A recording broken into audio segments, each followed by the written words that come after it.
नमस्कार मित्रों, आप सब कैसे हैं। आज के इस ब्लॉग में मैं अपनी कुछ बातें रखना चाहूँगा। अभी तो सुबह के 6 बज रहे हैं और आज 31 अक्टूबर 2024 को जहाँ तक मेरा अनुमान है कि आज शुभ दीपावली पूरे देश में मनाई जा रही है। आज मैं अपने बचपन की कुछ बातें शेयर करना चाहता हूँ कि जब पहले दीपावली आती थी तो हम लोग 8-10 दिन पहले से ही अपने गांव मोहल्ले के गली में जहाँ हम लुका छिपी खेलते थे और भी खेल खेलते थे। तो दीपावली के नाम सुनते ही बड़ी खुशी होती थी। बड़ी मुश्किल से पॉकेट खर्च मिलते थे तो उस पैसों को हम बचा कर रखते थे। हमें यह बात का एहसास था कि इस पैसों को अगर हम बचा कर रखेंगे तो उससे हम ये जो नागिन छाप पटाखा मिलता है ना, उसको हम लोग ख़रीदते थे। उस समय इसका कीमत जो था 5 रुपये था। मैं धनतेरस के दिन पशुड़ बाज़ार पर जब कुछ ख़रीदारी कर रहा था तो नागिन पटाखा का दाम पूछा, जबकि इतने साल तक आज तक मैंने उस नागिन पटाखा का रेट नहीं पूछा। तो दुकानदार ने कहा कि इसका दाम 40 रुपये हो गया है। मैंने कहा कि भाई, बचपन में मैं दुकानदार था तो मैं दुकान चलाता था, तो इसी पटाखे को हमने कभी कभी 4 रुपये से बेचना शुरू किया और जब इसका दाम 12 रुपये तक आ गया तब तक मैं दुकान को बंद कर दिया, क्योंकि आगे चल कर के अब जैसा है वो तो आप सब जानते हैं। तो हाँ, तो मैं बात कर रहा था अपने बचपन की। उस पैसों को मैं बचा कर हम सब लोग रखते थे और दिवाली के दिन बड़ी खुशी से बाज़ार जाते थे और जा कर के वहाँ पर नागिन छाप पटाखा और चरखी ये सब खरीदते थे और बड़ा मुश्किल से 1-2 रॉकेट भी खरीदते थे। हालांकि कभी कभी घर के अभिभावक हमें हिदायत देते थे कि पटाखे को सावधानी से छोड़ना है। एक मेरे बाबा थे जो थे पटाखा को देखते हुए उनका पारा चढ़ जाता था। वो बच्चों से पटाखे को छीन करके उसको नष्ट कर देते थे। उनका कहना था कि ये सब बच्चों के लिए ठीक नहीं है। खैर, मैं उनका शिकायत नहीं कर रहा हूँ, लेकिन हमें बात याद है कि एक बार हम फुलझड़ी खरीद कर लाए थे तो छीन लिए थे और उसको रगड़ करके समाप्त कर दिए थे।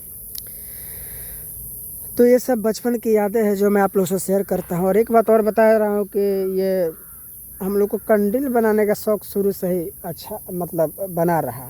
और कंदील क्या है, बहुत से बच्चों से जब मैंने बात की तो बहुतों को पता नहीं है। कंदील एक वर्गाकार आकृति से जोड़ करके धागों से बांध करके बाँस की तिलियों से, और हम लोग उसको द्वार के सामने एक बाँस हिलाते थे और उस पर एक बचपन में एक लोहे का एक वृत्त मिलता था, डुगरावनी बोलते थे। तो उस डुगरावनी को बाँस के सिरे पर हम बांध देते थे और उस पर क्या करते थे कि कंडील को ऊपर ले आ करके जैसे झंडा को फहराया जाता है उसमें हम लोग दिया रखते थे।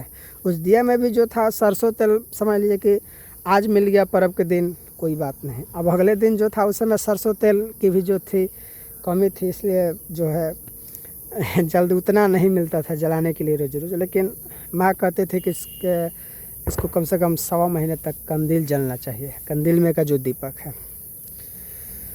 तो हमारी आज की जो जनरेशन के बच्चे हैं वो ज़्यादा स्मार्टफोन में बिजी रह रहे हैं। जो हमारे सनातन धर्म की संस्कृति है, परंपरा है, उस परंपरा को हमारा भी दायित्व बनता है कि हमारे जो पर्व है, त्यौहार है, उनसे जुड़े जो बातें हैं, उनसे जुड़े जो खुशियां हैं, उनसे जुड़े जो अनुभव है, वो हमारी पीढ़ी को बताई जानी चाहिए, ताकि यही बातें ये जो जनरेशन, ये जो पीढ़ी आने वाली जनरेशन में हस्तांतरित कर सके, ट्रांसफ़र कर सके। तो आज दिवाली है।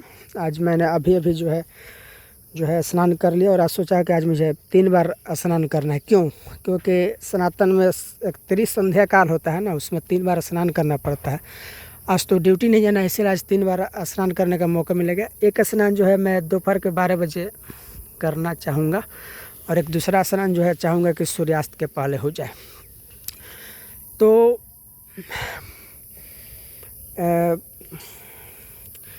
दिवाली के दिन इसी तरह हम लोग की बचपन से यादें जुड़ी हुई हैं और ये सब आप लोगों से सोचा कि शेयर कर दें।